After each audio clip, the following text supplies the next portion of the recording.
Let him know, family, what is going on. It is Jeff, the intern, and man, we are back, baby. It has been too long since we have seen all of your beautiful faces following us here on the Let 'em Know podcast, only on YouTube and Spotify or wherever you might be getting your podcast. Today, we are bringing you a new segment, Tap or Snap, featuring my co-host over here, JR Mountain. To my right, I believe that is. Am That's I your right right. about that, Yes, dude? sir. Okay, all right. We're not sure. This is all new to us here. My camera's in a different position. I don't know what the heck is going on. But man, oh man, Tap or Snap, it is a new segment that you and I are going to be running here.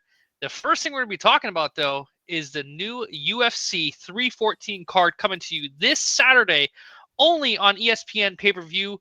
Or if you're one of those people that Dana White hates that streams them, you can get it there, but I didn't tell you where to get it, okay? Streamings.com. Anyways, UFC 314, we're going to give you a quick rundown on all of the fights on the main card. We're not going to do the undercard.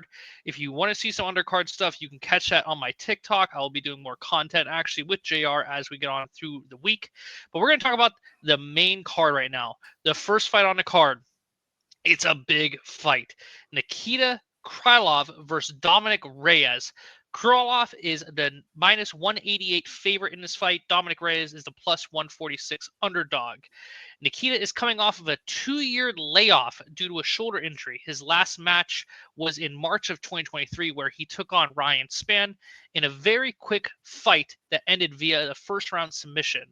On the other side of that card, we have Dominic Reyes, a man who has done it all. He has fought the pound-for-pound best fighter in the world, John Bones Jones, for the UFC light heavyweight championship. Now, to add to that, Dominic Reyes did lose that fight, but he is now in a fight to save his UFC career. Now, he is coming off of a 2-fight win over some notable opponents in Anthony Smith and Dustin Jacoby. In this fight, JR, what do you think about this fight? Do you think this is going to be a close fight? Do you think this fight's going to go the distance, or do you think there could be an upset in this fight? Jeff, let's just start here. All these fights on this card are going to be absolute awesome madness. Okay, we'll probably be watching them together. We'll be watching them together. I don't think that there's a bad fight on this entire card. Going off this one here, so I think that Nikita Krylov is going to pull this one out here, and I'm going to predict that he's going to submit Dominic Reyes as well. Yeah, absolutely. So Krylov is known to be a submission specialist in the octagon. He's had a lot of victories in the octagon via submission. One thing I will say, though, is I do have to disagree with you on this one. I think that Dominic Reyes is on a tear right now. He wants to get back to the top. He wants to get within title contention. He is getting old. I think Krylov is going to be a little rusty coming into the octagon, so I do see Dominic Reyes pulling off the upset. I do see it going to a knockout. I do not see this fight going to distance. Going on to the next fight, a very anticipated fight. I had a lot of hype for this guy 2 years ago whenever he first came into the UFC. Bryce Mitchell versus Juan Silva. Bryce Mitchell plus 220 underdog in this fight. It is not the first time Bryce Mitchell has ever been an underdog in one of his fights, and he has always seemed to prove everyone wrong. I am going to have to say, though, I think Silva is going to be a very tough opponent for Bryce Mitchell. Silva has the advantage just because of his knockout power. He is coming off of a recent knockout victory not too long ago. I think he just fought in February, actually. So in my prediction for this fight, I do have Silva winning this. I don't think Bryce Mitchell has a chin for him. Personally, I don't think Bryce Mitchell has a chin at all. But what do you think, JR? No, I completely agree with you there. I mean, the knockout power from Silva, 80% of his wins have come from knockouts. Dang, 80%, that's nuts. That's nuts. So he's definitely going to be coming for the chin of Bryce Mitchell. Don't get me wrong, he is entertaining outside of the cage, but I think that Mitchell is going to be trying to go more for the ground game in this one, just due to that knockout power. But I think Juan Silva is going to be too much for him. Okay, now here's a side bet for you guys. Over under 60% that Bryce Mitchell wears camel shorts. What do you think, I'd hammer the over on that one. Okay, I'm going to hammer the over on that one, too. I think that's a no-brainer. Ever since Dana gave him his blessing for the camel shorts, he's been rocking them, but he's also been losing in them, so who knows? Moving on to the next fight. Moving on to the next fight, we have the former UFC featherweight champion Yair Rodriguez taking on Patricio Pitbull. Man, oh man, am I pumped for this fight. You know, Rodriguez has a big task in front of him. He is trying to prevent a 3-fight losing streak. Now, his last 2 fights have not been against any slouch fighters. He fought Volkanovski back in 2023, and then he just fought Brian Ortega in 2024. 2 absolutely star-studded future Hall of Famers of the UFC. Now he is making the long-awaited fight against Patricio Pitbull.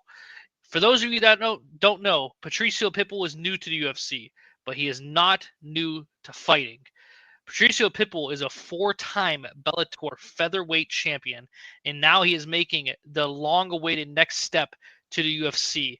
A lot of people have been wanting Patricio, me included, to come into Bellator. And personally, I think he's hungry. He's getting up there in age. I think he has a lot of fire still left in him, and he wants to make that next step, obviously winning UFC gold. This fight is going to be the fight that absolutely determines if he wins it. And I hate to say it because this seems to happen with Dana White a lot. Anytime Dana White pulls someone in from Bellator, I'm going to name one person in particular, Michael Chandler. If he wins a fight, immediately gets a title fight next because that's just how it works. He is going to use Patricio Pitbull as a cash cow. He's going to be fighting whether it's Volkanovski or Diego Lopes, whoever wins that fight, because this is going to be the number 1 contendership fight right here. My prediction is I see Pitbull pulling this out. I think he's going to pull the upset. Age is going to play a factor in this fight, so it's going to determine whether it ends quickly or it's going to last a little longer. And like I said, if there's one thing that Dana White loves to do, it's to push a guy into title contention.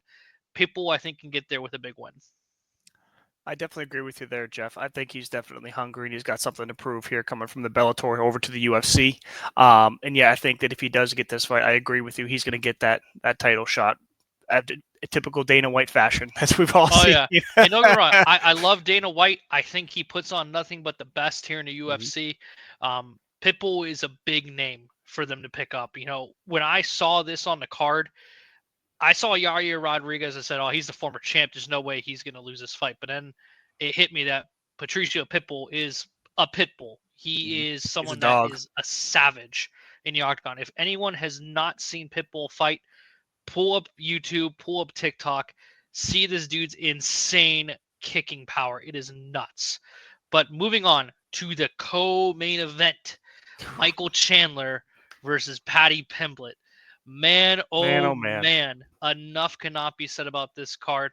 Jared, I'm going to let you lead off of this one because I know that you and I both are big Michael Chandler fans, but you can start us off here. We definitely are big Michael Chandler fans, but I'm also a huge Paddy Pimblett fan, man. He is an absolute entertainer. The dude's hilarious, man. But don't let his humor fool you because dude is strictly freaking badass, man.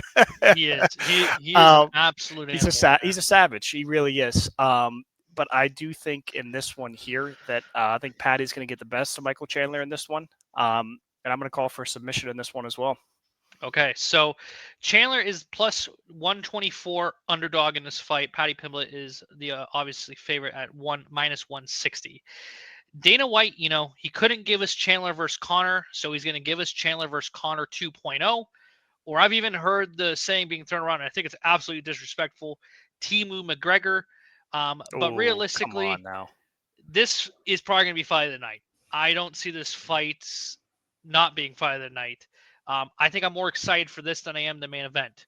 We are getting Iron Mike Chandler coming off of a 2-fight losing streak against two very formidable opponents in Charles Oliveira and Dustin Poirier. The Oliveira fight was insane. I'm pretty sure that one fight of the night when he stuck his tongue out and was slamming him by standing up, slamming him, slamming with on his back. The dude's gas tank is insane. I would not want to be in the ring with that dude in a 5-round fight. I wouldn't last 1 round, but, you know, I would not want to be in there for a 5-round fight. The dude's an absolute dog, and you can't take anything away from Michael Chandler. Even though he is losing, the guy is an entertainer. But he is going up against one of the fastest up-and-coming fighters in the UFC. That is Paddy the Baddy Pimblett. Enough cannot be said about Paddy. Starting in 2021, he was on an absolute tear through the lightweight division. Very similar to Conor McGregor. He has the same peak as McGregor. He has the same plateau as McGregor. He's beating legends like Tony Ferguson, King Green, and now he is setting his sights on a lightweight championship. If he beats Michael Chandler, there is no doubt in my mind that he deserves a UFC title shot. And I think he's going to get it. I do think it's going to be a 5-round war. This is going to be a war of attrition. We've not really seen Patty in this kind of situation with a fighter that just wants to come out exploding. So I'm very curious to see how Patty's going to handle the barrage from Michael Chandler. I think this is going to be kind of a catch fight for Chandler because if he doesn't win it, you kind of got to wonder what's going to happen with Chandler. I don't know. I think obviously he's going to stay in the UFC because he's a cash cow for Dana, and at the end of the day, they want the McGregor-Chandler fight. I want that. We all want it. Please make that happen because I really think that Chandler sleeps McGregor. But that's for another time. My prediction yet again, Pimblett comes out on top. Moving on to the It's Time main event. I don't do that like Bruce Buffer. Mad respect to him. If he ever wants to come on the pod, let us know. Alexander Volkanovski versus Diego Lopes. This is the main event. This is a big, big fight. We have a 2-time former featherweight champion, Alexander Volkanovski, going up against the rising star in Diego Lopes. The guy started in 2023 when he started his UFC career off with 3 wins in a row.